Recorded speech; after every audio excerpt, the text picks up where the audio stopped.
الحمد لله رب العالمين وأشهد أن لا إله إلا الله وحده لا شريك له وأشهد أن محمدا عبده ورسوله صلى الله عليه وعلى آله وصحبه أجمعين أما بعد. സഹോദരങ്ങളെ, നമുക്ക് പഠിക്കാനുള്ള അടുത്ത സൂറത്തു അൽ-ലൈൽ ആണ്. കഴിഞ്ഞ സൂറത്തു ഷംസ്, അതിൽ പ്രധാനമായും പറഞ്ഞ വിഷയം, ആ സൂറത്തിൻ്റെ അടിസ്ഥാന ലക്ഷ്യം, മഖ്സിദ് എന്തായിരുന്നു? നമ്മൾ പറഞ്ഞു, ഈ സൂറത്തിൽ 9-ാമത്തെ ആയത്തിൽ അല്ലാഹു തആല പറഞ്ഞ കാര്യം, ഖദ് അഫ്ലഹ മൻ സക്കാഹ, തസ്കിയത്തുൻ നഫ്സ്, മനുഷ്യൻ തൻ്റെ ആത്മാവിനെ ശുദ്ധീകരിക്കുന്നതിൻ്റെ, സംസ്കരിക്കുന്നതിൻ്റെ പ്രാധാന്യം ആയിരുന്നു കഴിഞ്ഞ സൂറത്തിൻ്റെ അടിസ്ഥാന വിഷയം. അതിൻ്റെ തുടർച്ചയാണ് അടുത്ത സൂറത്തുൽ ലൈൽ.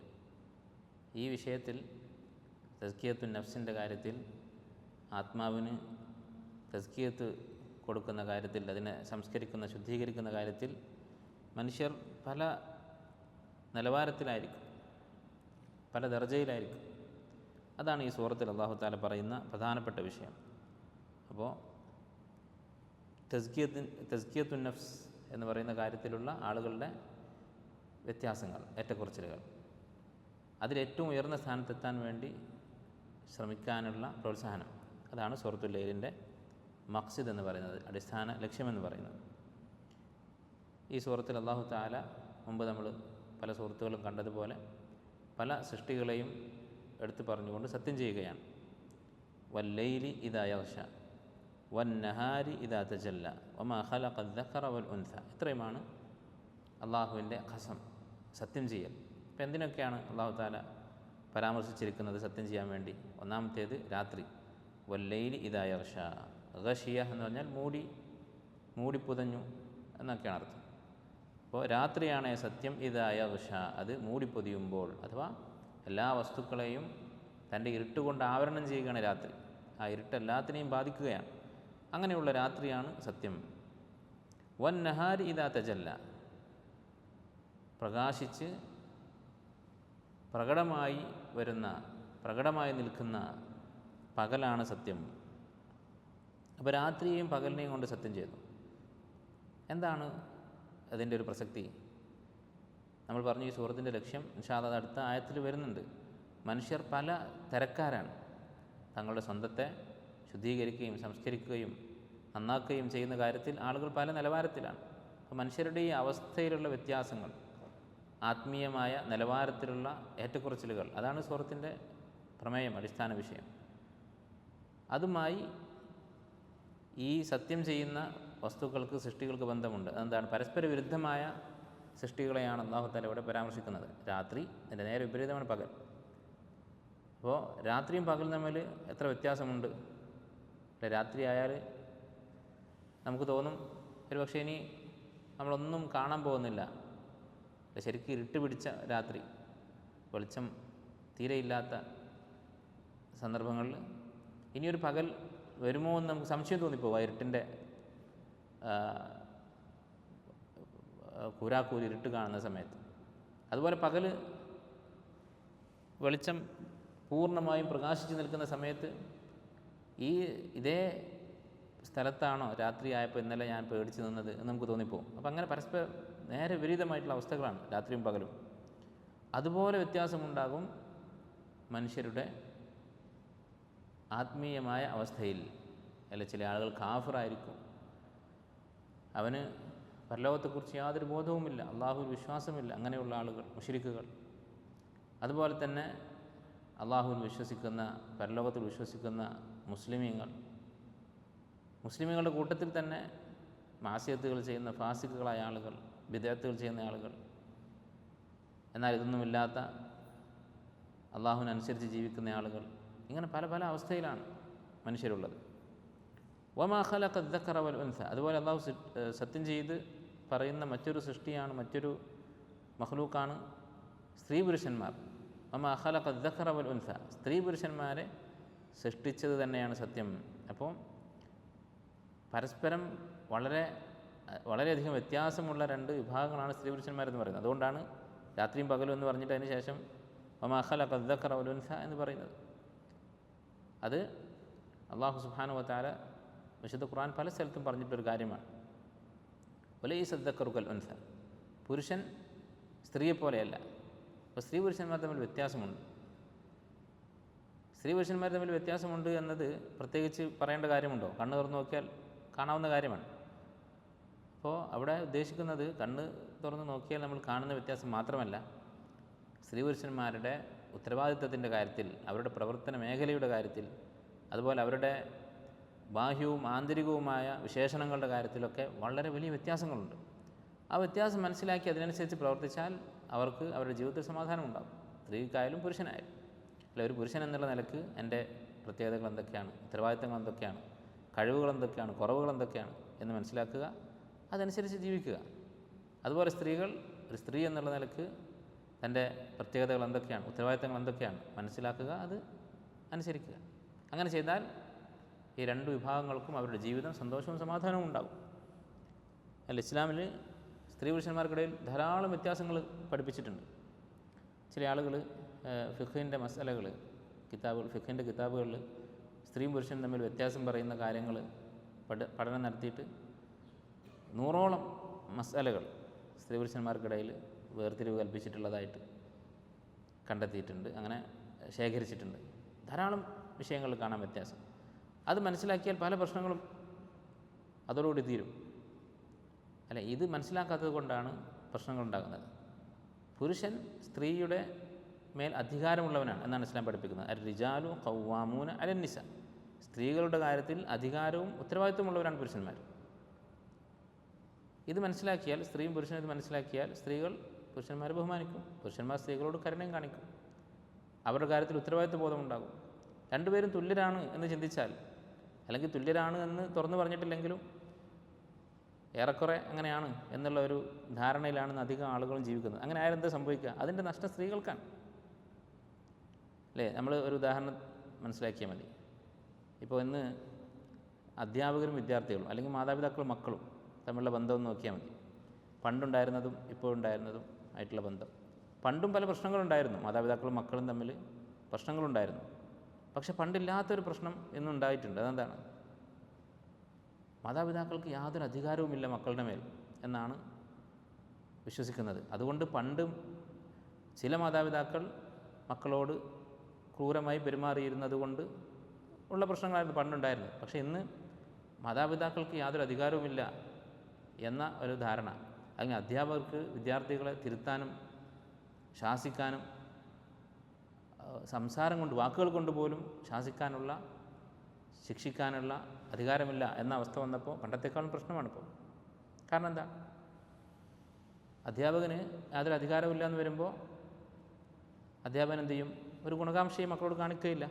അല്ല, അവരെ അടിക്കാൻ പാടില്ല, നീ എന്ത് ചെയ്യണം? ചിരിച്ച് കൊഞ്ചിക്കുഴഞ്ഞ് വളരെ താഴ്മയോടെ ഉപദേശിക്കാനേ പാടുള്ളൂ എന്ന് പറഞ്ഞു. അപ്പോൾ അധ്യാപകൻ്റെ അടിസ്ഥാനപരമായ ഒരു അവകാശത്തിൽ കൈയിട്ടു. അല്ലേ? ആവശ്യം വന്നാൽ അടിക്കുക, ആവശ്യം വന്നാൽ കർശനമായിട്ട് പറയേണ്ട സമയത്ത് അങ്ങനെ തന്നെ പറയാം. ഇതൊക്കെ അധ്യാപകൻ്റെ അവകാശത്തിൽപ്പെട്ടതാണ്. ഇതൊക്കെ ആയിരക്കണക്കിന് വർഷമായിട്ട് മനുഷ്യവർഗം തുടർന്നു വരുന്ന കാര്യങ്ങളാണ്. അത് പെട്ടെന്ന് നിർത്തലാക്കി. അപ്പോൾ ഈ അധ്യാപക വർഗം എന്ത് ചെയ്തു? എന്നാൽ പിന്നെ ഈ പറഞ്ഞ പോലെ നിങ്ങൾ വരച്ച് വെച്ച് ഈ ലിമിറ്റിൽ നിന്നുകൊണ്ട് ഞാൻ മക്കളെ നന്നാക്കാം എന്നല്ല വിചാരിക്കുക. നേരെ മറിച്ച് എൻ്റെ അവകാശങ്ങൾ നിങ്ങൾ എടുത്തു കളഞ്ഞ സ്ഥിതിക്ക് ഇനി നിങ്ങളുടെ മക്കൾ എന്തെങ്കിലും ആവട്ടെ എന്നവർ വിചാരിച്ചു. അങ്ങനെ അവരോട് നിഷ്കർഷിക്കപ്പെട്ടിട്ടുള്ള ഈ വിനയാന്വിതമായ ആ ഉപദേശം പോലും അധ്യാപകർ ചെയ്യുന്നില്ല. അത് ചെയ്യാൻ അവരുടെ മനസ്സ് വരില്ല. കാരണം ഒരു അധ്യാപകൻ എന്നുള്ള നിലക്ക് കുട്ടികൾക്ക് വേണ്ടി കഷ്ടപ്പെടുന്ന, അവർക്ക് വേണ്ടി വേണ്ട വിവരങ്ങളും അവർക്ക് ആവശ്യമായ ഉപദേശങ്ങളും ഒക്കെ കൊടുക്കാൻ തയ്യാറായി വരുന്ന ഈ അധ്യാപകൻ അവൻ്റെ ആ സ്വാതന്ത്ര്യത്തിൽ കൈകടത്തുമ്പോൾ എന്നാൽ പിന്നെ നിങ്ങളുടെ പാടായി എന്നതായിരിക്കും അവൻ്റെ നിലപാട്. അതാണ് നമ്മളിന്ന് കണ്ടുകൊണ്ടിരിക്കുന്നത്. അതുപോലെ തന്നെ വീടുകളിലുള്ള അവസ്ഥ, അല്ലേ? മാതാപിതാക്കൾക്ക് അവരുടെ അധികാരവും സ്ഥാനവും മക്കൾ വകവെച്ച് കൊടുക്കുന്നില്ല. അപ്പോൾ മാതാപിതാക്കൾ എന്ത് ചെയ്യും? അവരുടെ കാര്യത്തിൽ വീഴ്ച വരുത്തും. അവർ എന്തായിക്കൊള്ളട്ടെ, അല്ലേ? താൻ ഒന്ന് നല്ല ഭാഷയിൽ കുറച്ച് ഗൗരവത്തിലൊരു കാര്യം പറഞ്ഞാൽ ഇങ്ങോട്ട് തുറച്ചു നോക്കും മകൻ എന്നുണ്ടെങ്കിൽ ആ ഉപ്പ പിന്നെ മകനോട് എന്തെങ്കിലും നസീഹത്ത് കാണിക്കുമോ? അവനെ ഉപദേശിക്കാനും നന്നാക്കാനും വാപ്പക്ക് താല്പര്യം ഉണ്ടാവില്ല. അതാണ് സംഭവിച്ചുകൊണ്ടിരിക്കുന്നത്. അതുപോലെ തന്നെ സ്ത്രീകളുടെ കാര്യത്തിലും സ്ത്രീകളുടെ മുകളിൽ അധികാരമുള്ളവരാണ് ഭർത്താക്കന്മാർ.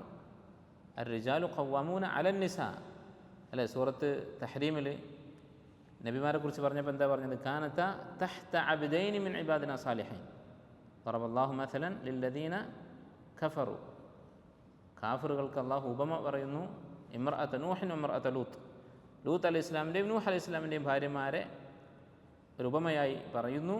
എന്താ പറയുന്നത്? കാനത തഹ്ത അബ്ദൈനി മിൻ ഇബാദിന സാലിഹൈൻ, അവർ നമ്മുടെ 2 സാലിഹ്യങ്ങളായ അടിമകളുടെ കീഴിലായിരുന്നു. നമ്മുടെ അടിമകളുടെ 2 അടിമകളുടെ ഭാര്യമാരായിരുന്നു എന്നല്ല പറഞ്ഞത്. ഭാര്യമാർ എന്നുള്ളതിന് പകരം ഉപയോഗിച്ച വാക്ക് തഹ്ത അബ്ദൈൻ. അപ്പോൾ ഭാര്യ എന്ന് പറഞ്ഞാൽ ഒരു പുരുഷൻ്റെ കീഴിലാവുക എന്ന് തന്നെയാണ് അതിൻ്റെ അർത്ഥം. അവർ ഇണകളാണ്, പരസ്പരം സഹകരിക്കേണ്ടവരാണ്, പരസ്പരം ചർച്ച ചെയ്ത് തീരുമാനങ്ങൾ എടുക്കേണ്ടവരാണ്. പക്ഷേ അന്തിമമായ തീരുമാനം പുരുഷൻ്റേതാണ്, ഭർത്താവിൻ്റേതാണ്. ഇങ്ങനെ ഓരോരുത്തർക്കും അവനവൻ്റെ സ്ഥാനം വകവെച്ച് കൊടുത്താലേ ഒരു സ്ഥാപനവും വിജയകരമായി മുന്നോട്ട് പോവുകയുള്ളൂ. ഇപ്പോൾ ഒരു കമ്പനിയിൽ കച്ചവടം നടത്തുന്ന ഒരാൾ അവിടെയുള്ള എല്ലാവർക്കും ഒരേ സ്ഥാനമാണ് എന്ന് പറഞ്ഞാൽ ആ സ്ഥാപനം മുന്നോട്ട് പോകും. അവിടെ അടിച്ചു വരാൻ വരുന്നവനും അവിടെ കച്ചവടം ചെയ്യുന്ന വിൽക്കാൻ വേണ്ടി നിൽക്കുന്ന സെയിൽസ്മാനും അതിൻ്റെ മാനേജറും അതിൻ്റെ ഏറ്റവും മുകളിലിരിക്കുന്ന മുതലാളിയും എല്ലാവരും ഒരുപോലെ എല്ലാ കാര്യത്തിലും അഭിപ്രായം പറഞ്ഞുകൊള്ളണം, എല്ലാവരുടെ അഭിപ്രായത്തിനും തുല്യ പരിഗണന എന്ന് പറഞ്ഞാൽ ആ സ്ഥാപനം മുന്നോട്ട് പോകും. അത് പെട്ടെന്ന് തന്നെ ഇല്ലാതെയാകും, കൂട്ടിപ്പോകും. അതുപോലെയാണ് ഇന്ന് കുടുംബങ്ങളുടെ അവസ്ഥ. സ്ത്രീകളുടെ സ്ഥാനം എന്താണ്, അവരുടെ ഉത്തരവാദിത്വം എന്താണ് എന്ന് അവർ മനസ്സിലാക്കുന്നില്ല. പുരുഷന്മാരുടെ സ്ഥാനം എന്താണ്, ഉത്തരവാദിത്വം എന്താണെന്ന് പുരുഷന്മാർ മനസ്സിലാക്കുന്നില്ല. കൂടുതലും സ്ത്രീകളാണ് മനസ്സിലാക്കാത്തത്. കാരണം ഇന്ന് സ്ത്രീകൾക്ക് അനുകൂലമായിട്ടാണ് ലോകം തത്വത്തിൽ, പക്ഷേ പ്രയോഗതലത്തിൽ അവർക്ക് എതിരെയുള്ള അക്രമങ്ങൾ വർദ്ധിക്കുകയാണ്. നേരത്തെ നമ്മൾ പറഞ്ഞതുപോലെ അല്ലേ, നമ്മളിപ്പോൾ വിചാരിക്കുന്നത് അധ്യാപകരുടെ അധികാരത്തിൽ നിയന്ത്രണം വരുത്തിയിരിക്കുന്നു സ്കൂളുകളിലൊക്കെ, ശിക്ഷയൊക്കെ എടുത്തു കളഞ്ഞു, വടിയൊക്കെ സ്കൂളിൽ നിന്ന് ഒഴിവാക്കി. അപ്പോൾ അധ്യാപകരുടെ കാര്യത്തിലാണ് ഒരു നിയന്ത്രണം വന്നിരിക്കുന്നത്. പക്ഷേ ഇതിൻ്റെ അപകടം ആർക്കാണ് കൂടുതൽ ഉണ്ടാകുന്നത്? വിദ്യാർത്ഥികൾക്കാണ്. അതുപോലെ സ്ത്രീകളുടെ അവകാശങ്ങൾ എന്ന പേരിൽ സ്ത്രീകൾക്കില്ലാത്ത അവകാശങ്ങൾ വകവെച്ചു കൊടുക്കുകയും പുരുഷന്മാരുടെ കാര്യത്തിൽ അമിതമായ നിയന്ത്രണങ്ങൾ ഏർപ്പെടുത്തുകയും അവർക്ക് അള്ളാഹു വകവെച്ചു കൊടുത്ത ഖവ്വാമത്ത് എന്ന് പറയുന്ന സ്ഥാനം അത് പൂർണ്ണമായും എടുത്തൊഴിവാക്കുകയും ചെയ്തപ്പോൾ അതിൻ്റെ ഭവിഷ്യത്ത് ഏറ്റവും കൂടുതൽ അനുഭവിക്കുന്ന സ്ത്രീകളാണ്. കാരണം മുമ്പ് കാലത്ത് പുരുഷന്മാർ സ്ത്രീകളുടെ കാര്യത്തിൽ ഗൈറത്ത് കാണിക്കുമായിരുന്നു. അല്ലെ, ആങ്ങള പെങ്ങളൊരാളോട് സംസാരിക്കുന്നത് കണ്ടാൽ ചോദിക്കും, ആരാണെന്ന് ചോദിക്കും, എന്താണെന്ന് ചോദിക്കും. ഇന്ന് ചോദിക്കാൻ പാടില്ല. അങ്ങനെ ആയപ്പോൾ എന്താ സംഭവിക്കുന്നത്? അവളെ നാട്ടുകാർ കൊണ്ടുപോയി കൊല്ലും. അതാണ് സംഭവിക്കുന്നത്. അപ്പോൾ ഇതിൻ്റെ ഭവിഷ്യത്ത് അനുഭവിക്കുക സ്ത്രീകൾ തന്നെയായിരിക്കും. അപ്പോൾ 2 പരസ്പര വിരുദ്ധമായ, പരസ്പരം അനേകം വ്യത്യാസങ്ങളുള്ള സൃഷ്ടികളാണ് സ്ത്രീകളും പുരുഷന്മാരും എന്ന് പറയുന്നത്. അത് മനസ്സിലാക്കിയാലേ ഈ 2 വിഭാഗത്തിനും വളരെ വിജയകരമായ രീതിയിൽ ഒന്നിച്ച് ജീവിക്കാൻ സാധിക്കുകയുള്ളൂ. ഇത്രയും വ്യത്യസ്തമായ സൃഷ്ടികളെക്കുറിച്ച് പറഞ്ഞതിന് ശേഷം അല്ലാഹു തആല സത്യം ചെയ്ത് പറയുന്ന കാര്യം എന്താണ്? ഇന്ന സഅയക്കും ലശത്ത, നിങ്ങളുടെ പരിശ്രമങ്ങൾ വളരെ വ്യത്യസ്തമായിരിക്കുന്നു. അപ്പോൾ ഈ സൃഷ്ടികൾക്കിടയിൽ ഇങ്ങനെയുള്ള വലിയ വ്യത്യാസങ്ങളുള്ളതുപോലെ തന്നെ മനുഷ്യരുടെ പ്രവൃത്തികൾ തമ്മിൽ, ഏത് പ്രവൃത്തികളാണ് ഉദ്ദേശിക്കുന്നത്? ദീനിയായിട്ടുള്ള പ്രവൃത്തികൾ, അതുപോലെ തന്നെ നഫ്സിൻ്റെ കാര്യത്തിലുള്ള തസ്കിയത്തിൻ്റെ കാര്യത്തിലൊക്കെ നിങ്ങൾ വളരെ വ്യത്യസ്തമായ അവസ്ഥകളിലാണുള്ളത്. ഈ ഷത്ത എന്ന് പറയുന്ന വാക്ക് വളരെ വ്യത്യാസമുള്ളത് എന്നാണ് അർത്ഥമാക്കുന്നത്. ഒരു അറബി കവിതയിൽ കാണാം, വഖദ് യജ്മഉ അല്ലാഹു അശ്ശതീതൈനി ബഅദമ യദുന്നാനി കുല്ല ദന്നി അല്ലാ തലാഖിയ. അറിയപ്പെട്ടൊരു കവിതയാണ്. അല്ലാഹു തആല പരസ്പരം അകന്നുപോയ 2 പേരെ ഒരുമിച്ച് കൂട്ടിയേക്കാം. വഖദ് യജ്മഉ അല്ലാഹു അശ്ശതീതൈനി ബഅദമ യദുന്നാനി കുല്ല ദന്നി അല്ലാ തലാഖിയ. ഒരിക്കലും ഇനി കണ്ടുമുട്ടുകയില്ല എന്നവർ വിചാരിച്ചതിന് ശേഷം. അപ്പോൾ അതിലുപയോഗിച്ച വാക്ക് ഷതീതൈനി എന്നാണ്, പരസ്പരം അകന്നുപോയവർ എന്നുള്ളത്. അപ്പോൾ വളരെ വ്യത്യസ്തമായ അവസ്ഥകളാണ് മനുഷ്യരുള്ളത്. ഇത് ഈ ഒരു ആയത്ത് കേൾക്കുമ്പോൾ നമ്മൾ ചിന്തിക്കേണ്ടത് എന്താണ്? മനുഷ്യരുടെ അവസ്ഥകൾക്കിടയിൽ വ്യത്യാസമുണ്ടാകും. മനുഷ്യരിൽ മുസ്ലിമുണ്ട്, കാഫിറുണ്ട്, മുസ്ലിമുകളുടെ ഇടയിൽ തന്നെ ഫാസിഖുണ്ട്, സ്വാലിഹ്യങ്ങളുണ്ട്. ഇങ്ങനെ മനസ്സിലാക്കിയാൽ നമ്മൾ ചെയ്യേണ്ടത് എന്താണ്? അതിലേറ്റവും ഉന്നതമായ അവസ്ഥയിലെത്താൻ വേണ്ടി ശ്രമിക്കുക. നമ്മൾ ചെയ്തുകൊണ്ടിരിക്കുന്ന അമലുകളുടെ അടിസ്ഥാനത്തിലാണ് ഈ വ്യത്യാസങ്ങൾ ഉണ്ടാകുന്നത്. അത് ആഖിറത്തിൽ നാളെ സ്വർഗത്തിലെത്തിയാലും സ്വർഗത്തിലെത്തുന്ന ആളുകൾക്കിടയിൽ പോലും വ്യത്യാസങ്ങളുണ്ടാകും. ഒരു ഹദീസിൽ നബി സല്ലല്ലാഹു അലൈഹി വസല്ലം പറഞ്ഞു, ഇന്ന അഹ്ലൽ ജന്നതി ലയതറാഊന അഹ്ലൽ ഗുറഫ്. സ്വർഗാവകാശികൾ സ്വർഗത്തിൽ ഉന്നത സ്ഥാനമുള്ള ആളുകളെ മുകളിലേക്ക് എത്തി നോക്കിക്കൊണ്ടിരിക്കും. ഖമാ തതറാഊന അന്നുജൂം ഫിസ്സമ. ആകാശത്ത് നക്ഷത്രത്തെ നിങ്ങൾ എത്തി നോക്കുന്നത് പോലെ സ്വർഗാവകാശികൾ അവർക്ക് മുകളിലുള്ള ആളുകളെ നോക്കിക്കൊണ്ടിരിക്കും. ഇത്രയും വലിയ വ്യത്യാസങ്ങളുണ്ടാകും. മാ ബൈന അദ്ദറജതൈനി കമാ ബൈന അസ്സമാഇ വൽ അർദ്. സ്വർഗത്തിലെ വ്യത്യസ്ത ദർജകൾ തമ്മിൽ ആകാശഭൂമികൾക്കിടയിലുള്ള വ്യത്യാസമുണ്ടായിരിക്കും. ഈ വ്യത്യാസം എങ്ങനെയാണ് ഉണ്ടാകുന്നത്? അമലുകൾ കൊണ്ടാണ്. അതാണ് ഇവിടെ പറഞ്ഞത്, ഇന്ന സഅയക്കും ലശത്ത, നിങ്ങളുടെ അധ്വാനം, പരിശ്രമം അത് വ്യത്യസ്ത രൂപത്തിലാണ്. അപ്പോൾ നമ്മൾ എന്ത് ചെയ്യുക? അതിൽ ഏറ്റവും നല്ല രൂപത്തിലാക്കാൻ ശ്രമിക്കുക. നമ്മൾ ചെയ്തുകൊണ്ടിരിക്കുന്ന ഈ ദിവസം നമ്മൾ ചെയ്തുകൊണ്ടിരിക്കുന്ന അമലുകൾ അത് എങ്ങനെ ഈ പറയുന്ന പരസ്പര വ്യത്യാസമുള്ള പരിശ്രമങ്ങളിൽ ഏറ്റവും നല്ല പരിശ്രമമാക്കി മാറ്റാൻ സാധിക്കും എന്ന് നമ്മൾ ശ്രമിക്കുക. അതിനുള്ള മാർഗ്ഗങ്ങളുണ്ട്. ഒന്നാമത്തെ മാർഗ്ഗം നമ്മൾ ചെയ്തുകൊണ്ടിരിക്കുന്ന അമലുകളിൽ ഇഖ്ലാസ് വർദ്ധിപ്പിക്കുക എന്നുള്ളതാണ്. നമ്മുടെ അമലുകൾ തൗഹീദിൻ്റെ അടിസ്ഥാനത്തിലാക്കുക. എന്താണ് തൗഹീദ് എന്ന് പറഞ്ഞാൽ? നമ്മുടെ ലക്ഷ്യം അള്ളാഹു മാത്രമായിരിക്കുക. ഒരു ഇബാദത്ത് ചെയ്യുമ്പോൾ അതുകൊണ്ടുള്ള ഉദ്ദേശം, നമ്മുടെ ലക്ഷ്യം അത് അള്ളാഹു സുബ്ഹാനഹു വ തആല ഈ അമൽ കാണണം, അവൻ അതിൽ തൃപ്തിപ്പെടണം, പ്രതിഫലം നൽകണം, നാളെ അവനെ കണ്ടുമുട്ടണം എന്നൊരു നിയത്ത് മാത്രമാക്കുക. പരിപൂർണമായ ഇഖ്ലാസോടുകൂടി ചെയ്യുക. അങ്ങനെ ചെയ്യുന്ന അമലുകൾക്ക് അതിൻ്റെ പ്രതിഫലം ഇരട്ടിയാകും. നമുക്കറിയാം, ഒരു സ്ത്രീ, ബനു ഇസ്രായേലിൽപ്പെട്ട ഒരു സ്ത്രീ, വേശ്യയായൊരു സ്ത്രീ, വ്യഭിചാരിണിയായൊരു സ്ത്രീ, ഒരു നായക്ക് വെള്ളം കൊടുത്തതിൻ്റെ പേരിൽ സ്വർഗത്തിൽ പോയി. അല്ലാഹു തആല അവരുടെ പാപങ്ങളൊക്കെ പുറത്തു കൊടുത്തു. എന്താ കാരണം? ഇഖ്ലാസ് കാരണമാണ്. ആ നായ ഒരിക്കലും ഇങ്ങോട്ടൊരു പ്രത്യുപകാരം ചെയ്യാനില്ല. മരുഭൂമിയിൽ വെച്ചാണ് വെള്ളം കോരി കൊടുക്കുന്നത്. അതൊരാളും കാണാനില്ല, പ്രശംസിക്കാനില്ല. അപ്പോൾ അള്ളാഹുവിൻ്റെ വജൂഹ് ഉദ്ദേശിച്ച് മാത്രം ഒരു അമൽ ചെയ്തു. അല്ലാഹു തആല അവരുടെ പാപങ്ങളൊക്കെ പുറത്തു കൊടുത്തു. അതുപോലെ തന്നെ അമലുകളുടെ പ്രതിഫലം വർദ്ധിപ്പിക്കാനുള്ള മറ്റൊരു മാർഗ്ഗമാണ് ഇഹ്സാൻ എന്നുള്ളത്. അള്ളാഹുവിനെ കാണുന്നത് പോലെ ഇബാദത്ത് ചെയ്യുക. ആ ഇബാദത്ത് ചെയ്യുമ്പോൾ നമ്മൾ അള്ളാഹുവിൻ്റെ മുന്നിൽ നിൽക്കുകയാണ്. അള്ളാഹുവിനെ ഞാനിപ്പോൾ കാണുന്നുണ്ടെങ്കിൽ ഞാൻ എങ്ങനെയായിരിക്കും ഈ അമൽ ചെയ്യുക എന്ന് ചിന്തിച്ചിട്ട്, ഏത് അമലാണെങ്കിലും, നമസ്കാരമാണെങ്കിലും നോമ്പാണെങ്കിലും, ഒരു സാധുവിന് സ്വതക്ക ചെയ്യുന്നതാണെങ്കിൽ, അള്ളാഹുവിനെ ഞാനിപ്പോൾ കാണുന്നുണ്ട് ഈ സ്വതക്ക ചെയ്യുന്ന സമയത്ത്, അള്ളാഹു എന്നെ കണ്ടുകൊണ്ടിരിക്കുന്നുണ്ട് ഞാൻ ഈ സ്വതക്ക ചെയ്യുന്നത് എന്ന് വിചാരിച്ചിട്ട് ചെയ്യുക. എല്ലാ അമലുകളും, അത് മാതാപിതാക്കൾക്ക് നന്മ ചെയ്യലാണെങ്കിലും, ഒരു സാധുവിനെ സഹായിക്കലാണെങ്കിലും, ഏത് രൂപത്തിലുള്ള അമലുകളാണെങ്കിലും അങ്ങനെ ചെയ്താൽ അതിൻ്റെ പ്രതിഫലം വർദ്ധിക്കും. ഒരു ഹദീസിൽ നബി സല്ലല്ലാഹു അലൈഹി വസല്ലം പറഞ്ഞു, ഇന്ന റജുല ലയൻസരിഫു മിൻ സ്വലാത്തിഹി, ഒരാൾ നമസ്കാരത്തിൽ നിന്ന് വിരമിക്കും, സലാം വീട്ടും, വമാ കുതിബ ലഹു മിൻ സ്വലാത്തിഹി ഇല്ലാ അശ്റുഹ, അവന് ആ നമസ്കാരത്തിൻ്റെ 10-1 പ്രതിഫലമേ ഉണ്ടാവുകയുള്ളൂ. തുസ്ഉഹ തുമുനുഹ സുബുഹ, വേറൊരാൾക്ക് 9-1, ചിലപ്പോൾ 8-1, ചിലപ്പോൾ 7-1, അങ്ങനെ പറഞ്ഞ് അവസാനം ഇല്ല നിസ്ഫുഹ, ചിലർക്ക് പകുതി ഉണ്ടാകും. അപ്പോൾ മാക്സിമം പകുതിയാണ് പറഞ്ഞത്, അതിൽ കൂടുതൽ കിട്ടാൻ പ്രയാസമാണെന്നർത്ഥം. അപ്പോൾ ഈ പ്രതിഫലം കിട്ടുന്നത് എന്തിൻ്റെ അടിസ്ഥാനത്തിലാണ്? ഇഹ്സാൻ്റെ അടിസ്ഥാനത്തിലാണ്. കാരണം അവിടെ എല്ലാവരും ഒരുമിച്ചാണ് നമസ്കരിക്കുന്നത്, ഒരേ പ്രവൃത്തികളാണ് ചെയ്യുന്നത്. പിന്നെ എന്താണ് വ്യത്യാസം?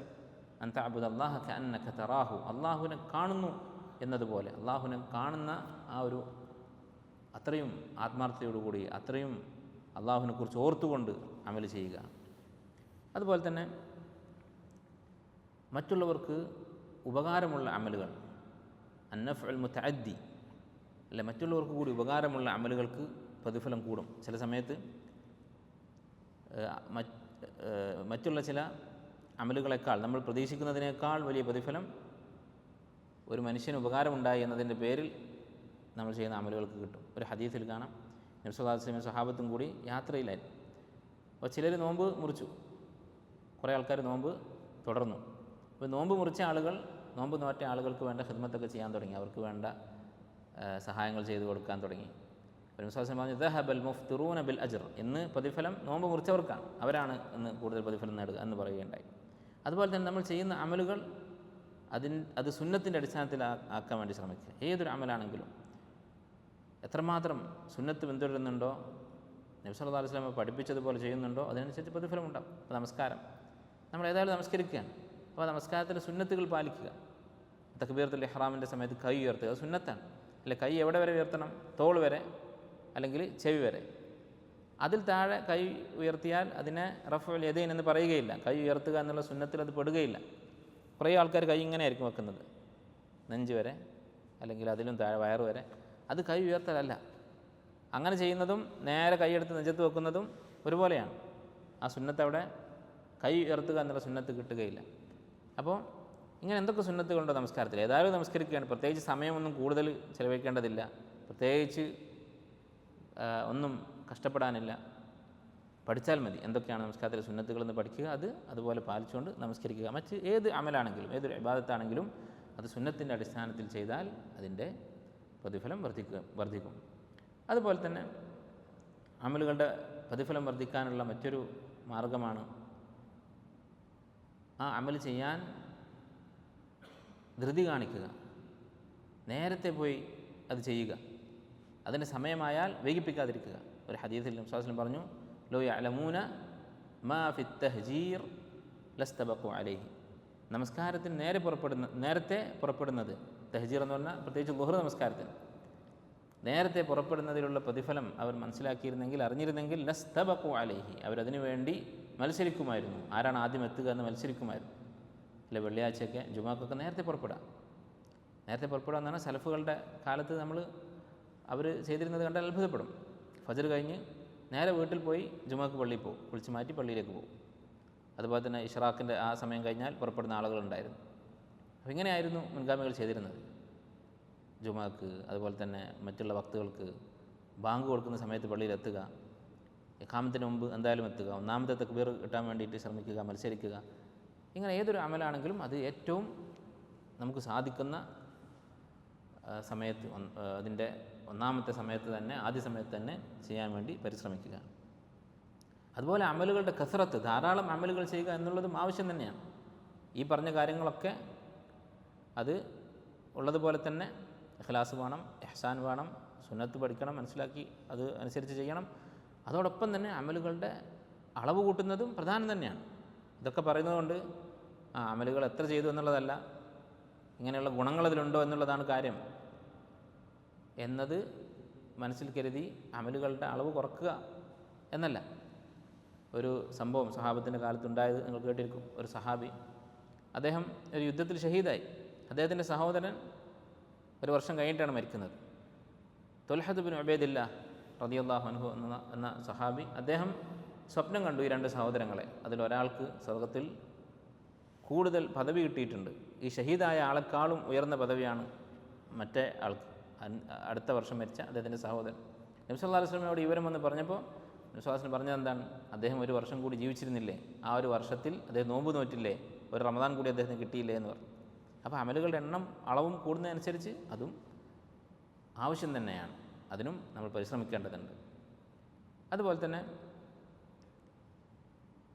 അമലുകളുടെ കൂട്ടത്തിൽ മഹത്വമുള്ള അമലുകൾ ഏതാണ് എന്ന് അന്വേഷിച്ച് പഠിച്ച് അത് ചെയ്യുക. അത് ബുദ്ധിയുള്ളവർ ചെയ്യുന്ന കാര്യമാണ്. അല്ലെ, കുറേ സമയം നമ്മൾ അധ്വാനിക്കുന്നതിനേക്കാളും ചിലപ്പോൾ അതിനേക്കാൾ മഹത്വമുള്ള ഒരു പ്രവൃത്തി അത് കുറച്ച് സമയം ചെയ്താൽ പ്രതിഫലമുണ്ടാകും. കുറേ സമയവും കുറേ അധ്വാനവും കുറേ സമയം അധ്വാനിക്കുകയും കുറേ കഷ്ടപ്പെടുകയും ചെയ്ത ആളെക്കാളും ചിലപ്പോൾ അയാൾ ചെയ്തതിനേക്കാൾ നല്ല പ്രവൃത്തി ചെയ്ത് പ്രതിഫലം നേടാൻ സാധിച്ചു എന്ന് വരാം. അതുകൊണ്ടാണ് സഹാബത്ത് നബി സല്ലല്ലാഹു അലൈഹി വസല്ലമയോട് ഈ ചോദ്യം ധാരാളമായി ചോദിച്ചിരുന്നത്. അയ്യുൽ അമലി അഹബ്ബു ഇലല്ലാഹ്, അതുപോലെ തന്നെ അയ്യുൽ ഇസ്ലാമി അഫ്ദൽ എന്നൊക്കെ സഹാബത്ത് ചോദിച്ചത് കാണാം. ഇബ്നു മസ്ഊദ് റളിയല്ലാഹു അൻഹു ബുഖാരിയിലും മുസ്ലിമിലൊക്കെ ഉള്ള ഹദീസിൽ കാണാം, അയ്യുൽ അമലി അഹബ്ബു ഇലല്ലാഹ്, അള്ളാഹുവിന് ഏറ്റവും ഇഷ്ടമുള്ള അമലെന്താണ്? അല്ല, അവർക്കറിയാഞ്ഞിട്ടല്ല. ഇസ്ലാമിൽ നിസ്കാരമുണ്ട്, നോമ്പുണ്ട്, സക്കാത്തുണ്ട്, ഹജ്ജുണ്ട്, ഇതൊക്കെ അവർക്കറിയാം. പക്ഷേ നമ്മൾ ഈ പറഞ്ഞ ബുദ്ധിയാണ്. ഉള്ള സമയം കൊണ്ട് ഏറ്റവും നല്ല അമൽ ചെയ്താൽ കൂടുതൽ പ്രതിഫലം നേടാം എന്നുള്ള മത്സര ബുദ്ധിയാണ് അവർക്കുണ്ടായിരുന്നത്. നബി സല്ലല്ലാഹു അലൈഹി വസല്ലം പറഞ്ഞു, സ്വലാത്തു അല വഖ്തിഹ, സമയത്ത് നമസ്കരിക്കുക, ഫർദ് നമസ്കാരം. അപ്പോൾ ചോദിച്ചു, സുമ്മ അയ്യു, പിന്നെ ഏതാണ്? ബിർറുൽ വാലിദൈൻ, മാതാപിതാക്കളോട് നന്മ ചെയ്യുക. സുമ്മ അയ്യു, പിന്നെ ഏതാണ്? അൽ ജിഹാദു ഫീ സബീലില്ലാഹ്, അള്ളാഹുവിൻ്റെ മാർഗ്ഗത്തിൽ ജിഹാദ്. അപ്പോൾ ജിഹാദിനേക്കാൾ പ്രതിഫലമുള്ള കാര്യമാണ് നമസ്കാരവും അതുപോലെ തന്നെ മാതാപിതാക്കൾക്ക് നന്മ ചെയ്യുക എന്നുള്ളത്. താബിഈയായിട്ടുള്ള മുഹമ്മദ് ബിനുൽ മുൻകദിർ റഹിമഹുല്ലാഹ്, അദ്ദേഹത്തിൻ്റെ ഒരു സംഭവം അദ്ദേഹത്തിൻ്റെ ചരിത്രത്തിൽ കാണാം. അദ്ദേഹം പറയുകയാണ്, ഒരു ദിവസം രാത്രി സുഖമില്ലാത്ത രോഗിയായ ഉമ്മയെ ശുശ്രൂഷിച്ചുകൊണ്ട്, ഉമ്മയുടെ കാല് തിരുമ്മിക്കൊടുത്തുകൊണ്ട് ഇദ്ദേഹം രാത്രി മുഴുവനും കഴിച്ചുകൂട്ടി. മുഹമ്മദ് ബിൻ മുൻകദിർ റഹിമഹുല്ലാഹ്, അദ്ദേഹത്തിൻ്റെ സഹോദരൻ രാത്രി നമസ്കരിക്കുകയാണ്. അദ്ദേഹം പറഞ്ഞു,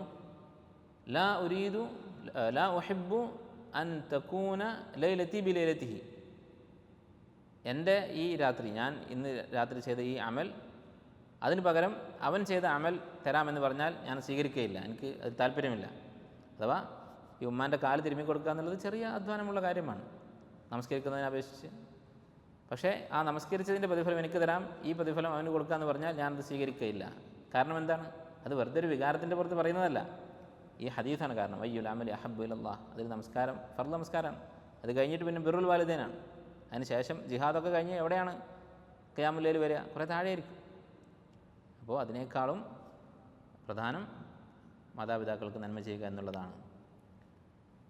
അപ്പോൾ ഇങ്ങനെ അമലുകളിൽ കൂടുതൽ നല്ലത് ഏതാണ് എന്ന് അന്വേഷിച്ച് മനസ്സിലാക്കി അതനുസരിച്ച് പ്രവർത്തിക്കുക. അപ്പോൾ നമുക്ക് കുറച്ച് സമയമുണ്ട്, ബാങ്കിൻ്റെയും ഇക്കാമത്തിൻ്റെ ഇടയിൽ ഉള്ള സമയം. എന്ത് ചെയ്യണം? ആ സമയത്ത് പ്രാർത്ഥന സുന്നത്താണ്, ദുആ ചെയ്യുക എന്നുള്ളത് സുന്നത്താണ്. അതല്ലാത്തൊരു സമയമാണെന്ന് വിചാരിക്കുക. നമ്മൾ പള്ളിയിൽ ഇരിക്കുകയാണ്, നമസ്കാരം പ്രതീക്ഷിച്ചിരിക്കുകയാണ്. അപ്പോൾ ഒരു അരമണിക്കൂർ സമയമുണ്ട്. അരമണിക്കൂർ എന്ത് ചെയ്യണം? നമസ്കരിക്കാം, ഖുർആൻ ഓതാം, ദിക്ർ ചെല്ലാം, എല്ലാം നല്ലത് തന്നെയാണ്. പക്ഷേ കൂടുതൽ ബുദ്ധിയുള്ളവർ എന്ത് ചെയ്യും? ഏറ്റവും ലാഭകരമായി ഈ സമയം എങ്ങനെ ചിലവഴിക്കാം എന്ന് ചിന്തിക്കും.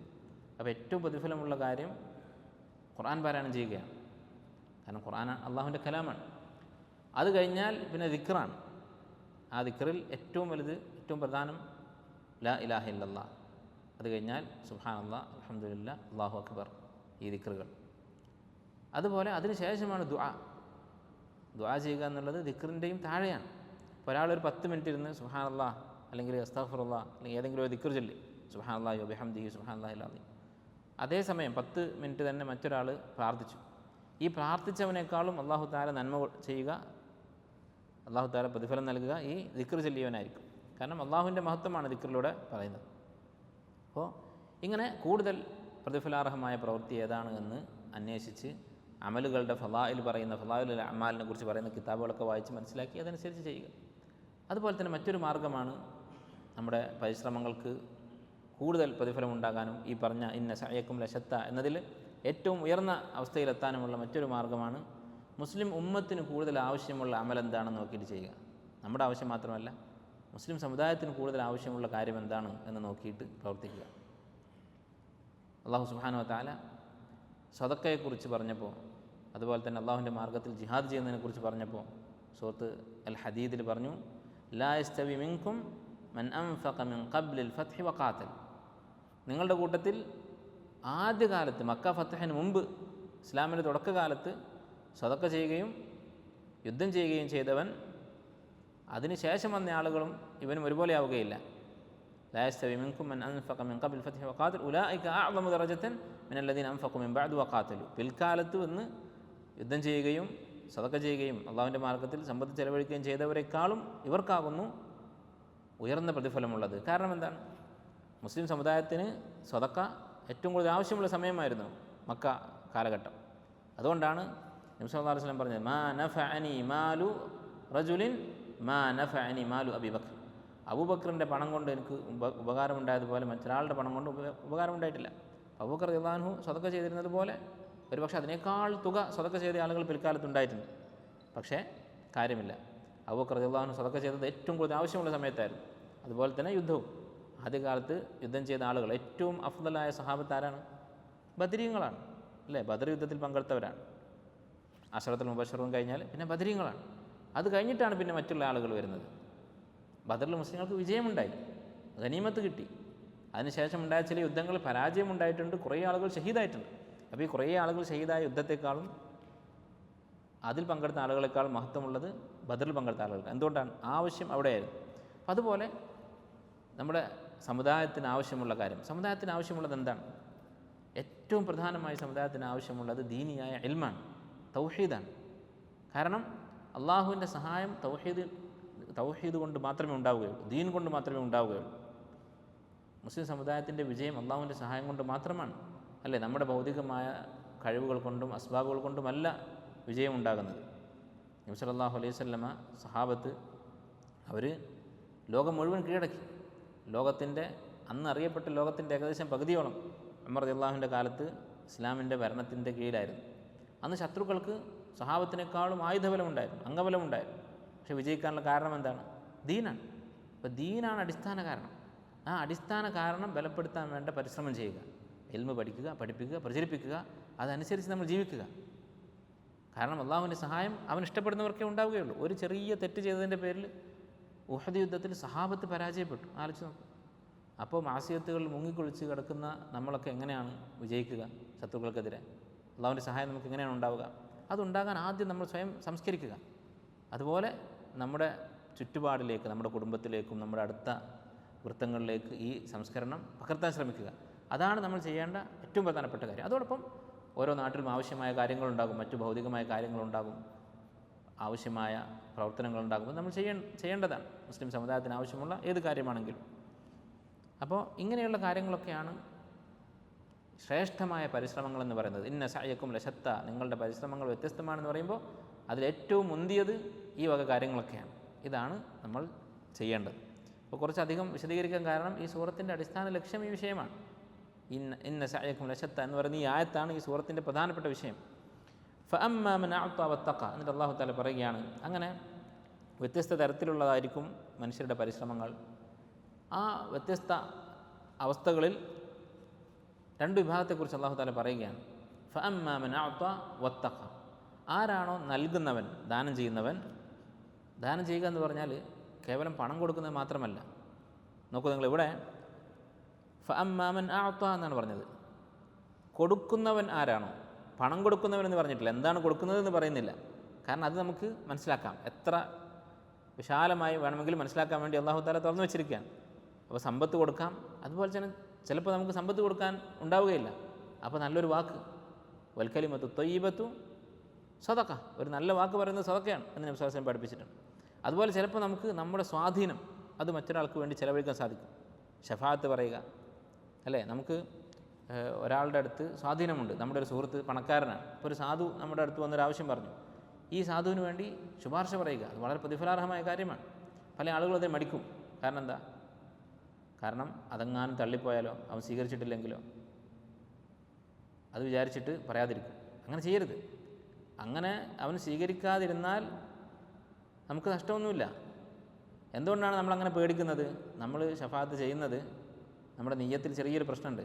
ആ കാര്യം നടക്കുകയും നടന്നതിൻ്റെ പേരിൽ ഈ സാധു നമ്മോടൊരു നന്ദി കാണിക്കുകയും ഒക്കെ ചെയ്യാൻ നമ്മൾ ആഗ്രഹിക്കുന്നുണ്ട് ചെറുതായിട്ട്.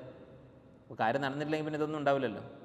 നേരെ മറിച്ച് നമുക്കൊരു കുറച്ചിലാണ്. നമ്മൾ ആരോടാണോ ശുപാർശ പറഞ്ഞത് അവൻ നമ്മെ ഒരു ശല്യക്കാരനായിട്ട് കാണും. അപ്പോൾ നമുക്കൊരു ലാഭം കിട്ടുന്നതിന് പകരം നഷ്ടമായി മാറും. അങ്ങനെ വിചാരിച്ച് ശഫാഅത്ത് ചെയ്യാതിരിക്കരുത്. കാരണം നമ്മൾ അള്ളാഹുവിന് വേണ്ടിയിട്ടാണ് ചെയ്യുന്നത്, അള്ളാഹുവിൻ്റെ അടുത്ത് നിന്ന് പ്രതിഫലത്തിന് വേണ്ടിയാണ്. ഈ നഷ്ടം അഥവാ നമ്മളൊരു ശല്യക്കാരനായിട്ട് കാണുക എന്നുള്ളത്, അതിനാണ് പ്രതിഫലം തരുന്നത് അല്ലാഹു സുബ്ഹാനഹു വ തആല. അപ്പോൾ സദഖ ചെയ്യുന്ന ഒരാളുടെ അടുത്ത് നിന്ന് സമ്പത്ത് നഷ്ടപ്പെടുന്നുണ്ട്, അതുകൊണ്ടാണ് അവന് പ്രതിഫലം കിട്ടുന്നത്. അതുപോലെ ശഫാഅത്ത് പറയുമ്പോൾ ഒരു ശല്യക്കാരനായി നമ്മളെ കാണാനുള്ള സാധ്യതയുണ്ട്. ആ സാധ്യത അവഗണിച്ചുകൊണ്ടാണ് നമ്മൾ ശഫാഅത്ത് പറയുന്നത്. അതിന് അല്ലാഹു തആല പ്രതിഫലം നൽകും. അല്ലാഹുവിൻ്റെ റസൂൽ സല്ലല്ലാഹു അലൈഹി വസല്ലം ശഫാഅത്ത് പറയുകയും ആ ശഫാഅത്ത് തള്ളപ്പെടുകയും ചെയ്തിട്ടുണ്ട്. ആലോചിച്ച് നോക്ക്, നബി സല്ലല്ലാഹു അലൈഹി വസല്ലം എത്ര വലിയ മഹാനാണ്, എത്ര വലിയ സ്ഥാനത്തുള്ള ആളാണ്. അദ്ദേഹത്തിൻ്റെ ശഫാഅത്ത് ഒരു സ്ത്രീ തള്ളിക്കളഞ്ഞിട്ടുണ്ട്, അല്ലെ, വിവാഹത്തിൻ്റെ കാര്യത്തിൽ. അപ്പോൾ ശഫാഅത്ത് ആയിരിക്കാം ഈ കൊടുക്കുന്നത്, ഇങ്ങനെ എന്തുമാവാം. വത്തഖ, അതോടൊപ്പം തഖ്വ കാണിക്കുകയും ചെയ്തു, തഖ്വ പാലിക്കുകയും ചെയ്തു. അള്ളാഹുവിനെ സൂക്ഷിച്ച് അനുസരിച്ച് ജീവിച്ചു, അള്ളാഹു ഹറാമാക്കിയ കാര്യങ്ങളിൽ നിന്ന് വിട്ടുനിന്നു. ഇത്തഖ എന്ന് പറഞ്ഞാൽ സൂക്ഷിച്ചു എന്നാണ് അർത്ഥം, അല്ലെ? തഖ്വ എന്നുള്ള വാക്കിന് തന്നെ അർത്ഥം എന്താണ്? ഇത്തഖ എന്ന് പറഞ്ഞാൽ ഒരു അപകടത്തെ തടഞ്ഞു എന്നാണ്. അപ്പോൾ നരകത്തെ തടയുക, അള്ളാഹുവിൻ്റെ കോപത്തെ തടയുക എന്നുള്ളതാണ് തഖ്വ കൊണ്ട് ഉദ്ദേശിക്കുന്നത്. വസദ്ദഖ ബിൽ ഹുസ്ന, ഏറ്റവും നല്ലതായ കാര്യത്തെ, ഏറ്റവും നല്ല കാര്യത്തെ അവൻ സത്യപ്പെടുത്തുകയും ചെയ്തു. ഏറ്റവും നല്ലതെന്ന് പറഞ്ഞാൽ ഇസ്ലാം, നമ്മുടെ ശരിയായ അഖീദ, ഈമാൻ. അങ്ങനെ അള്ളാഹുൽ വിശ്വസിക്കുകയും ചെയ്തു, തൗഹീദിൽ വിശ്വസിക്കുകയും ചെയ്തു. അതുപോലെ തന്നെ മുമ്പത്തെ ആയത്തിൽ പറഞ്ഞതുപോലെ ദാനധർമ്മങ്ങൾ ചെയ്യുകയും തഖ്വ പാലിക്കുകയും ചെയ്തു. അങ്ങനെ ആരാണോ ചെയ്തത്, ഫസനുയസ്സിറുഹു ലിൽ യുസ്ര, ഏറ്റവും എളുപ്പമായതിലേക്ക് അവന് നാം വഴി എളുപ്പമാക്കി കൊടുക്കും. ഫസനുയസ്സിറുഹു ലിൽ യുസ്ര, ഏറ്റവും എളുപ്പമായതെന്ന് പറഞ്ഞാൽ എന്താണ്? സ്വർഗം. അതാണ് ഏറ്റവും എളുപ്പമുള്ള ജീവിതം, യാതൊരു പ്രയാസവുമില്ലാത്ത ജീവിതം. വഅമ്മാ മൻ ബഖില വസ്തഗ്ന, നേരെ വിപരീതം, ആരാണോ പിശുക്ക് കാണിക്കുകയും ഇസ്തഗ്ന, ഞാൻ തന്നെ മതിയായവനാണ് എന്ന് വിചാരിക്കുകയും ചെയ്തത്. വകദ്ദബ ബിൽ ഹുസ്ന, ഏറ്റവും നല്ലതായ ദീൻ അഥവാ ഇസ്ലാം, തൗഹീദ്, അതിനെ അവൻ തക്ദീബ്, കളവാക്കുകയും ചെയ്തു. അപ്പോൾ ഈമാൻ ഉണ്ട്, അതുപോലെ തന്നെ രണ്ട് കാര്യങ്ങൾ, സദഖയും തഖ്വയും. മനസ്സിൽ ഈമാനുണ്ട്. ഈമാൻ മനസ്സിലാണോ? ഈമാൻ്റെ അടിസ്ഥാനം മനസ്സിലാണ്. മനസ്സിലുള്ള അഖീദക്ക് തന്നെയാണ് ഈമാൻ എന്ന് പറയുന്നത്. പക്ഷേ അമലുകളും ഈമാൻ്റെ ഭാഗമാണ്. എന്നാൽ ഇവിടെ തഖ്വ എന്നുള്ള വാക്ക് അതിൻ്റെ കൂടെ പറഞ്ഞതുകൊണ്ട് ഈമാൻ കൊണ്ട് ഉദ്ദേശിക്കുന്നത് അഖീദയാണ്. ഈമാൻ എന്നുള്ള വാക്ക് അഖീദ എന്നുള്ള അർത്ഥത്തിൽ ഉപയോഗിക്കും, വിശ്വാസം എന്നുള്ള അർത്ഥത്തിൽ. അപ്പോൾ ഒരാൾക്ക് ഈമാനുണ്ട്, തഖ്വയും സദഖയുമുണ്ട് അമലുകളായിട്ട്. അങ്ങനെയുള്ള ഒരാളും മറ്റൊരാൾ, അവൻ ഈമാന് പകരം തക്ദീബാണ്, കളവാക്കലാണ്. അമലുകൾക്ക് പകരം എന്തൊക്കെയാണ്? ബുഖ്ല്, പിശുക്ക്. സദഖക്ക് പകരം പിശുക്ക്, തഖ്വക്ക് പകരം എന്താണ് ഇവിടെ ഉപയോഗിച്ചത്?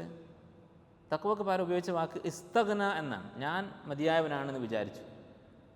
അപ്പോൾ ശരിക്ക് നമ്മൾ പ്രതീക്ഷിക്കുക എന്താണ് അവിടെ? തഖ്വക്ക് പകരം മാസിയത്ത് അല്ലേ? ഇത്തക്ക എന്നുള്ളതിന് പകരം അസ, മാസിയത്തുകൾ ചെയ്തു, അല്ലെങ്കിൽ അദ്നബ, പാപങ്ങൾ ചെയ്തു എന്നൊക്കെയാണ് നമ്മൾ പ്രതീക്ഷിക്കുക. പക്ഷേ ഇവിടെ ഇസ്തഗ്ന എന്നാണ് പ്രയോഗിച്ചത്. എന്തുകൊണ്ടാണ്? ഇത് പാപങ്ങളുടെ ഒരു ദുരവസ്ഥ, അതിൻ്റെ ഒരു എന്താ പറയുക, എത്രമാത്രം മോശമാണ് പാപങ്ങൾ എന്ന് നമുക്ക് ബോധ്യപ്പെടുത്തി തരുന്നൊരു പ്രയോഗമാണ്. ഒരു പാപി നമ്മൾ അള്ളാഹുവിൻ്റെ കൽപ്പനകൾ ധിക്കരിച്ചുകൊണ്ട് അള്ളാഹുവിന് ഇഷ്ടമില്ലാത്ത കാര്യങ്ങൾ ചെയ്യുന്ന സമയത്ത് യഥാർത്ഥത്തിൽ നമ്മൾ ചെയ്യുന്നത് എന്താണ്?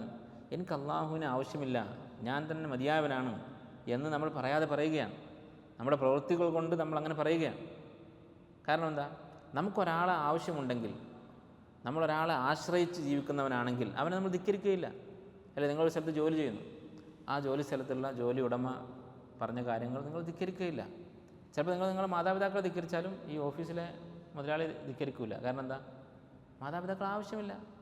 ഭൗതികമായി നോക്കുമ്പോൾ മാതാപിതാക്കൾ ആവശ്യമില്ല, പക്ഷേ ഇവൻ ആവശ്യമാണ്. അതുകൊണ്ട് അവൻ്റെ കൽപ്പനകൾ കൂടുതൽ അനുസരിക്കും. അപ്പോൾ അള്ളാഹുവിനെ ഒരാൾ ധിക്കരിക്കുന്നുണ്ടെങ്കിൽ അള്ളാഹുവിൻ്റെ അനുഗ്രഹങ്ങളും അള്ളാഹുവിൻ്റെ സംരക്ഷണവും ഇതൊന്നും എനിക്ക് ആവശ്യമില്ല എന്നാണ് അവൻ യഥാർത്ഥത്തിൽ പറയുന്നത്. അങ്ങനെ വിചാരിച്ചിട്ടല്ലെങ്കിലും അതാണ് സംഭവിക്കുന്നത്. അതുകൊണ്ട് അള്ളാഹുവിൻ്റെ ആശ്രിതരാണ് നാം എന്നുള്ള ബോധമുണ്ടെങ്കിൽ മാസിയത്തുകളിൽ നിന്ന് വിട്ടു നിൽക്കണം എന്ന് ഈ ഒരു പ്രയോഗത്തിലൂടെ സൂചിപ്പിക്കുകയാണ്. അങ്ങനെയൊക്കെ ചെയ്താൽ കുഫ്ർ, അതുപോലെ തന്നെ ബുഖ്ല്, പിശുക്ക്, അതുപോലെ മാസിയത്തുകൾ, തഖ്വക്ക് വിരുദ്ധമായ പ്രവൃത്തികൾ, ഇതൊക്കെ ചെയ്താൽ ഫസനു യസ്സിറുഹു ലിൽ ഉസ്ര, അവന് ഏറ്റവും ഞെരുക്കമുള്ള കാര്യം അഥവാ നരകത്തിലേക്കുള്ള വഴി എളുപ്പമാക്കി കൊടുക്കും. അപ്പോൾ ഇവിടെ സ്വർഗത്തിലേക്കുള്ള വഴി അള്ളാഹു എളുപ്പമാക്കി കൊടുക്കും എന്ന് പറയുന്നു സദഖയൊക്കെ ചെയ്യുന്ന ഈമാനുള്ള ആളുകൾക്ക്. അതുപോലെ നരകത്തിലേക്കുള്ള വഴിയും അള്ളാഹു എളുപ്പമാക്കി കൊടുക്കും എന്ന് പറയുന്നു. അപ്പോൾ നമ്മൾ പിന്നെ അമൽ ചെയ്യുന്നത് എന്തിനാണ്? അള്ളാഹു തന്നെ വിധിച്ച് അള്ളാഹു തന്നെ നമ്മെ സ്വർഗത്തിലേക്കും നരകത്തിലേക്കും തിരിച്ചുവിടുകയാണെങ്കിൽ പിന്നെ നമ്മുടെ റോൾ എന്താണ് എന്ന് സാധാരണ ആൾക്കാർ ചോദിക്കാറുണ്ട്, വിധിയിലുള്ള വിശ്വാസത്തിനെ ചോദ്യം ചെയ്തുകൊണ്ട്. ഇതിന് നബി സല്ലല്ലാഹു അലൈഹി വസല്ലം മറുപടി പറഞ്ഞിട്ടുണ്ട്. സഹാബത്ത് ഇതുപോലെ ചോദിച്ചു നബി സല്ലല്ലാഹു അലൈഹി വസല്ലമയോട്. സഹാബത്ത് ചോദിച്ചു, നബി സല്ലല്ലാഹു അലൈഹി വസല്ലം പറയുകയുണ്ടായി, മാ മിൻകും മിൻ അഹദിൻ ഇല്ലാ കുതിബ മഖ്അദുഹു മിനൽ ജന്നതി വന്നാർ, നിങ്ങളുടെ കൂട്ടത്തിൽ ഒരാളുമില്ല അവൻ്റെ സീറ്റ് സ്വർഗത്തിലാണോ നരകത്തിലാണോ എന്ന് എഴുതി വെക്കപ്പെട്ടിട്ടല്ലാതെ. അലി റളിയല്ലാഹു അൻഹു ഉദ്ധരിക്കുന്ന ഹദീസ്. അപ്പോൾ നബി സല്ലല്ലാഹു അലൈഹി വസല്ലം സഹാബത്ത് ചോദിച്ചു, യാ റസൂലല്ലാഹ് ഫഫീമൽ അമൽ, പിന്നെ അമൽ ചെയ്യുന്നത് എന്തിനാണ്? സ്വർഗത്തിലാണോ നരകത്തിലാണോ എന്ന് തീരുമാനിക്കപ്പെട്ടതാണ്. അപ്പോൾ നബി സല്ലല്ലാഹു അലൈഹി വസല്ലം ഈ ആയത്ത് ഓതിക്കൊടുത്തു.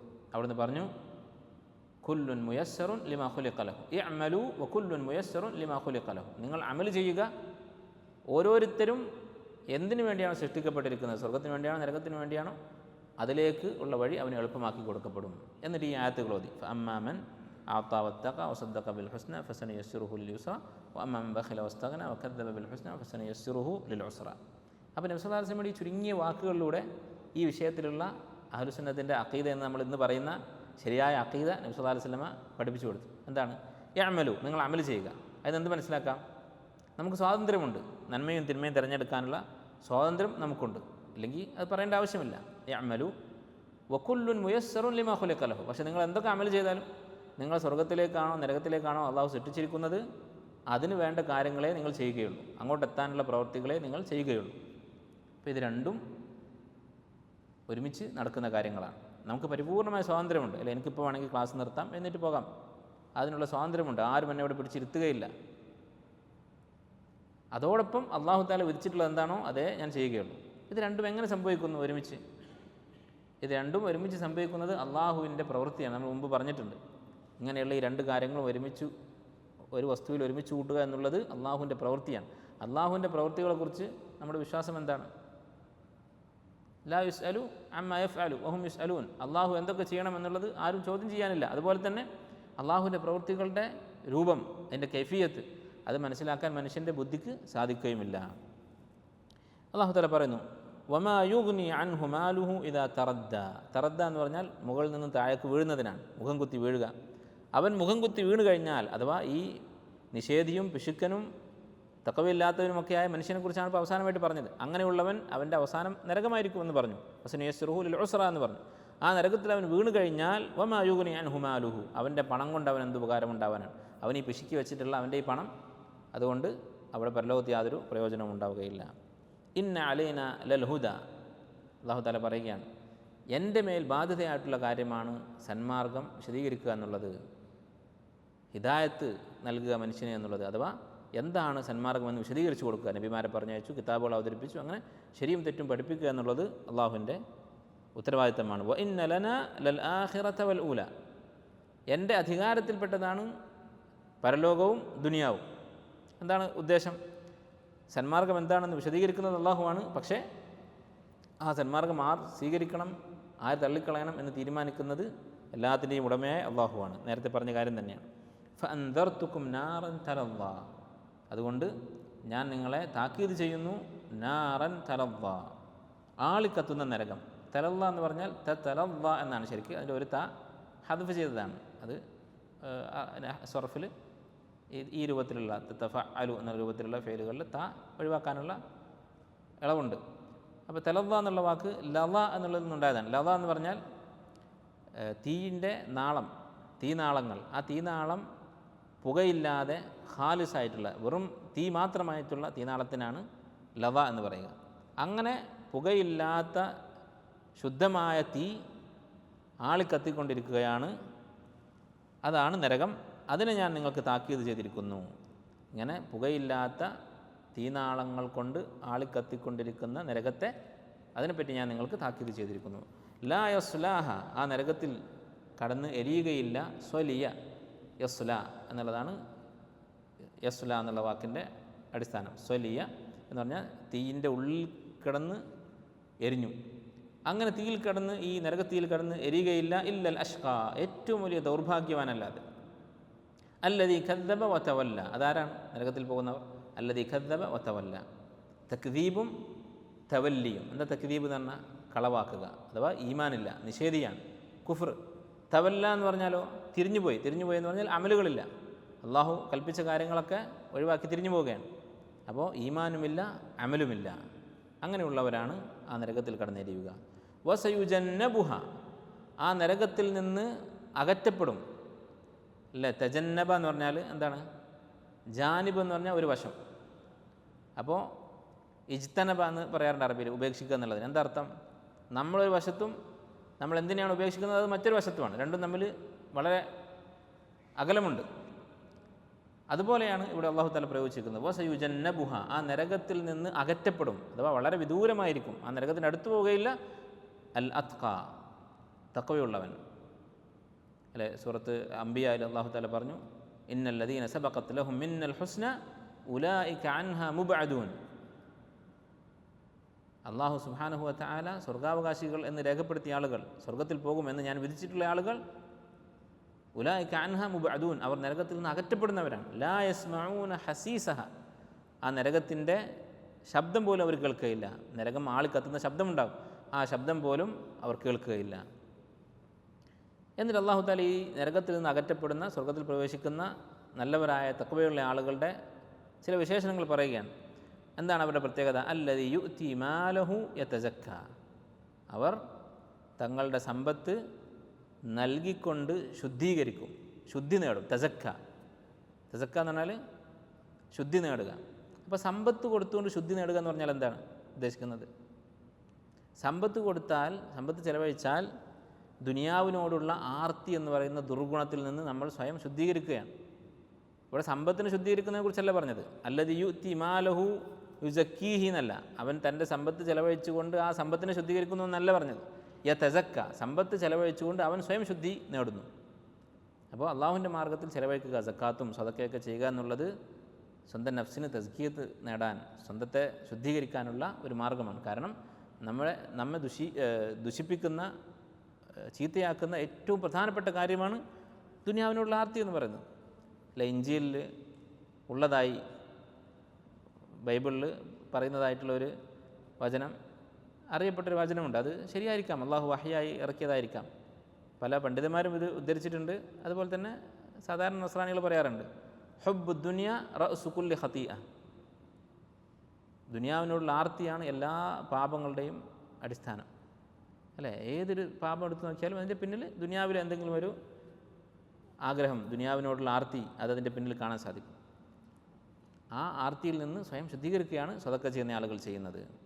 അല്ലദീ യുഅ്തി മാലഹു യതസക്ക വമാ ലി അഹദിൻ ഇൻദഹു മിൻ നിഅമത്തിൻ തുജ്സ. അപ്പോൾ ഈ സമ്പത്ത് ചെലവഴിക്കുന്ന ആളുടെ പ്രത്യേകത എന്താണ്? അയാൾ വമാ ലി അഹദിൻ ഇൻദഹു മിൻ നിഅമത്തിൻ തുജ്സ, ഒരാളുടെയും ഒരു ഔദാര്യവും ഇവൻ്റെ കയ്യിലില്ല.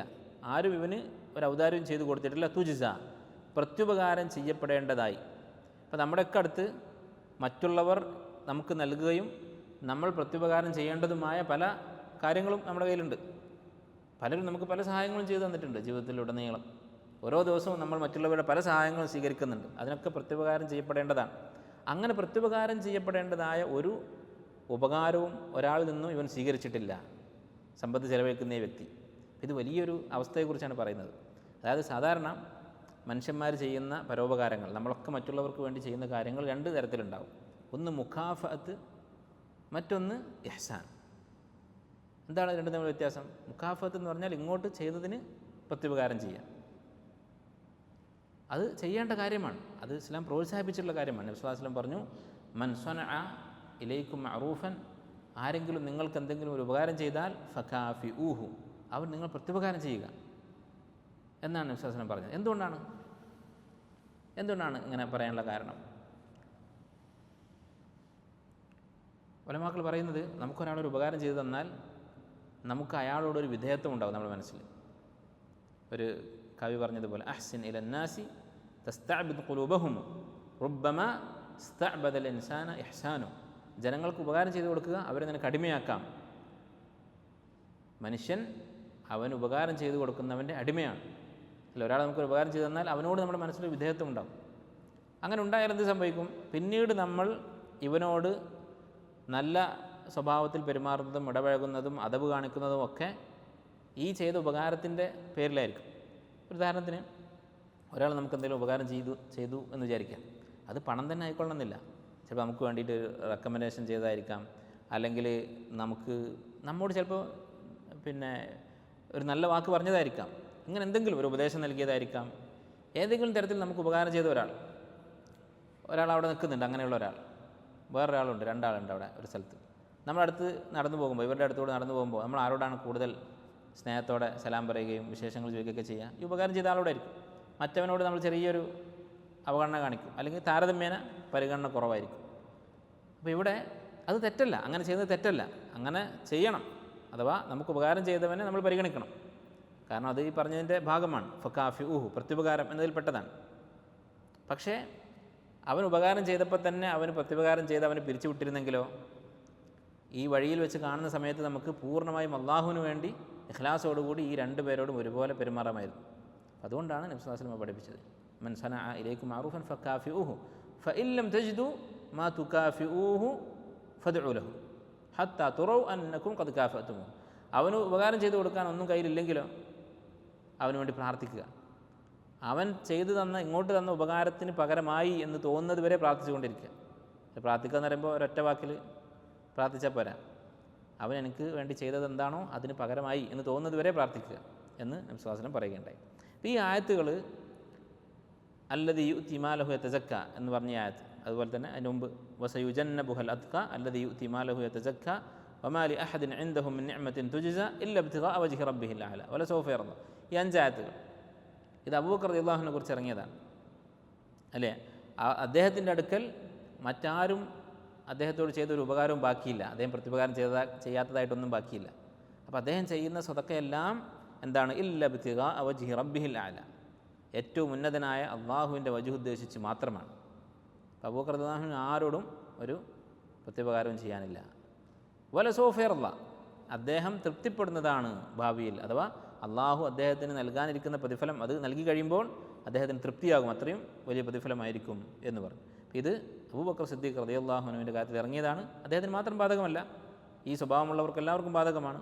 ഈ സ്വഭാവം കാണിക്കാൻ ഒരു പ്രോത്സാഹനമാണ്. പക്ഷെ അദ്ദേഹമാണ് ഈ സ്വഭാവത്തിന് ഏറ്റവും അർഹനായിട്ടുള്ള വ്യക്തി ഈ ഉമ്മത്തിൽ. അബൂബക്കർ റളിയല്ലാഹു അൻഹുവിൻ്റെ ചരിത്രത്തിൽ ധാരാളം സംഭവങ്ങൾ കാണാം. അദ്ദേഹം വലിയ കച്ചവടക്കാരനായിരുന്നു, പക്ഷേ അദ്ദേഹത്തിൻ്റെ സമ്പത്ത് മുഴുവൻ സ്വതക്ക ചെയ്യുമായിരുന്നു. അങ്ങനെ സ്വതക്ക ചെയ്യുമ്പോൾ അദ്ദേഹം ചെയ്തിരുന്ന ഒരു പ്രധാനപ്പെട്ട ഒരു പണി എന്താണ്? മക്കയിൽ അടിമകളായ സഹാബിമാരെ അദ്ദേഹം വിലക്ക് വാങ്ങി മോചിപ്പിക്കും. കാരണം അടിമകൾ ഇസ്ലാം സ്വീകരിച്ചാൽ ഉടമകൾ മുശ്രിക്കുകളായിരിക്കും.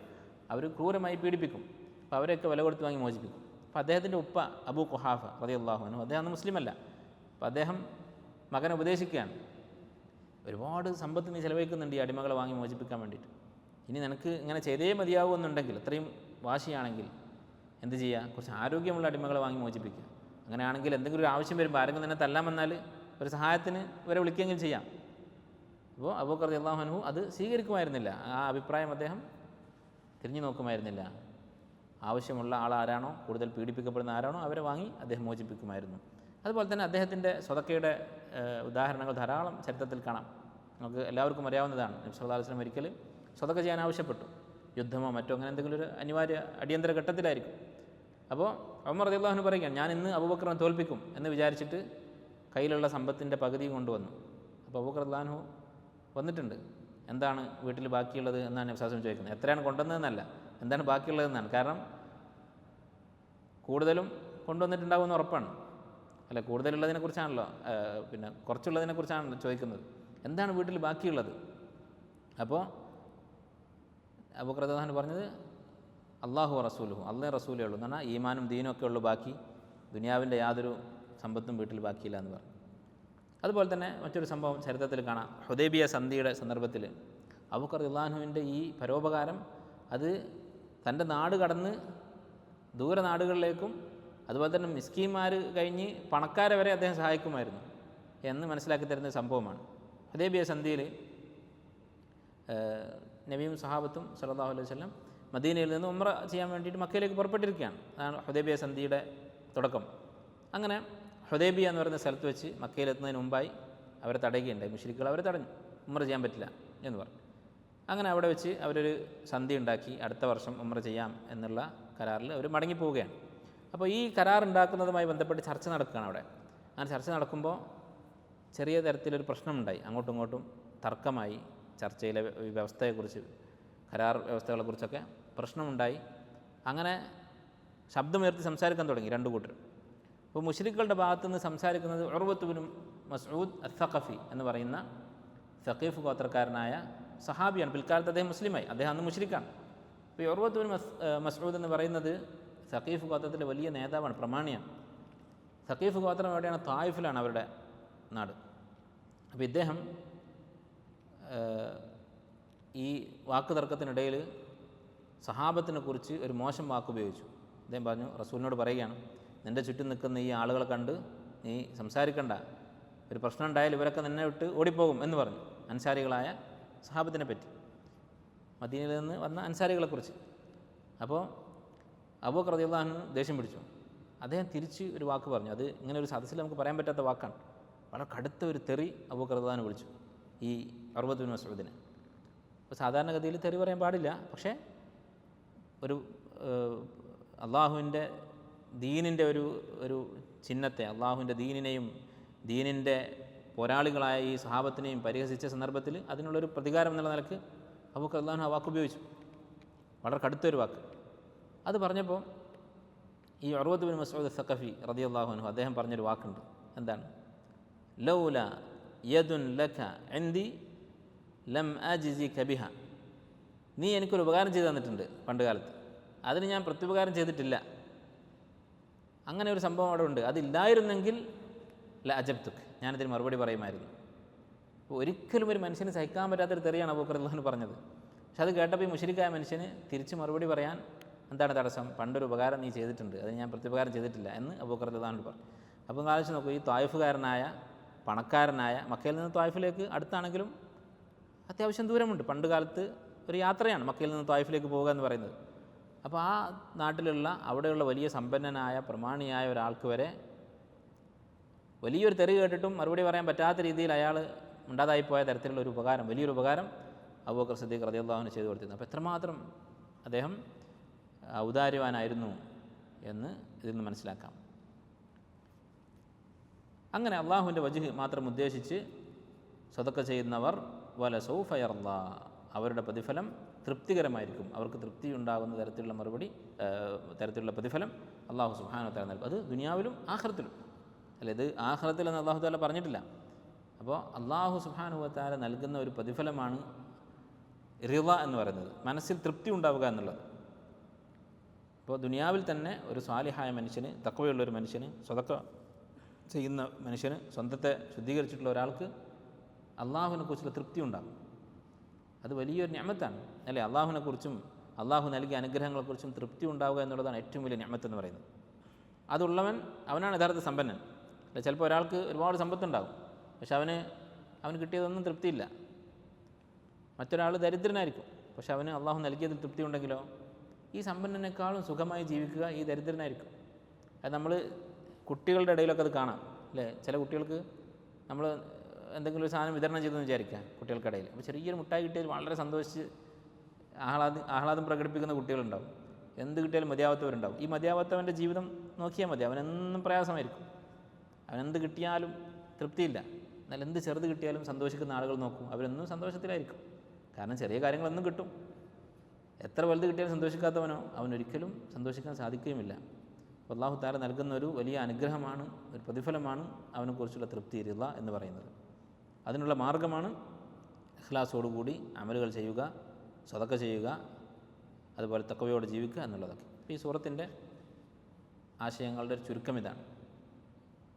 സ്വന്തം ശുദ്ധീകരിക്കുന്ന കാര്യത്തിൽ, നമ്മുടെ നഫ്സിന് തസ്കിയത്ത് ഉണ്ടാക്കുന്ന കാര്യത്തിൽ മത്സരിക്കുക. ആ വിഷയത്തിൽ എല്ലാവരും ഒരേ ദർജയിലായിരിക്കില്ല എന്നുള്ള ബോധം നമുക്കുണ്ടാവണം. നമ്മളൊക്കെ ഈ ഇരിക്കുന്ന ആളുകളൊക്കെ അള്ളാഹുവിൻ്റെ അടുക്കൽ പല പല സ്ഥാനങ്ങളുള്ളവരായിരിക്കും. അപ്പോൾ അതിൽ എൻ്റെ സ്ഥാനം ഒരു പടി കൂടി കൂട്ടാൻ എന്ത് ചെയ്യാൻ സാധിക്കും എന്നതായിരിക്കണം നമ്മൾ ഏറ്റവും കൂടുതൽ ചിന്തിക്കുന്ന കാര്യം. അതിൽ നമ്മൾ കുറേ മാർഗ്ഗങ്ങളെക്കുറിച്ച് പറഞ്ഞു.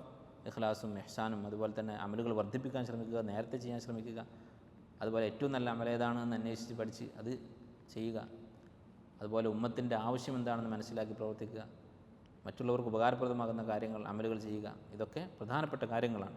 ഇതൊക്കെ ചെയ്യുന്നത് നാളെ പരലോകത്ത് അല്ലാഹു തആല ഈ സൂറത്തിൽ പറഞ്ഞതുപോലെയുള്ള പ്രതിഫലം, വസനുയസ്സിറുഹു ലിൽ യുസ്ര, ഏറ്റവും എളുപ്പമുള്ള ജീവിതം അഥവാ സ്വർഗം, അത് അള്ളാഹു എളുപ്പമാക്കി കൊടുക്കും. ആ സ്വർഗത്തിൽ പോകാൻ അള്ളാഹു എളുപ്പമുണ്ടാക്കും ഇങ്ങനെയൊക്കെ ചെയ്യുന്നവർക്ക്.